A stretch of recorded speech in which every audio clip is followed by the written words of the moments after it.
Gina-construct nga dalan kag drainage sa Barangay San Pedro Haro ginapaungtat sang Iloilo City LGU bangod sa ginapahayag kakulang sa permits. Pila ka residente na dismaya. Ini ang gintutukan ni Kim Salinas.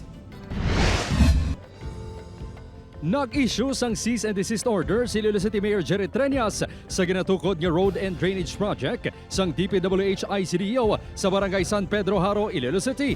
Ini matapos natukiban sang City Engineer's Office nga nagkulang sa nagkakaigong requirements ang DPWH kasubong sang excavation, barangay kag mayor's permit.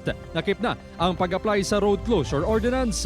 Napatigayon sa inspection ang City Engineer's Office, aduhagi pangantaan sila sa permit.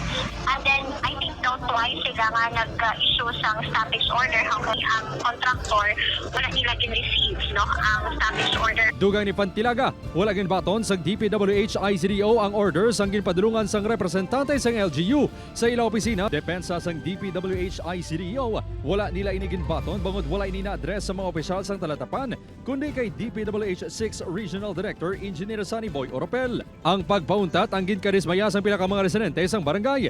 Suno sa 67 anyos nga si Elias Toto, 30 katuig na nila ginaantos ang baha sa ila lugar. Sa laragway nga ginpadala sang asawa sila sa news team, nagapatong sila sa bangko kag nagabuts pagwa sang ila balay bangod sang baha.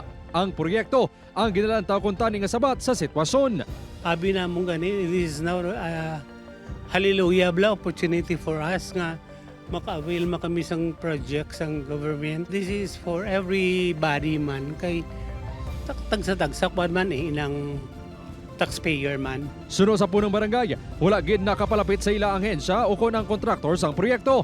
Apang nagpangayo ni isang patag sa LGU kung sa iya manggitsakop ang proyekto o kung iya sang barangay Haviliana Haro.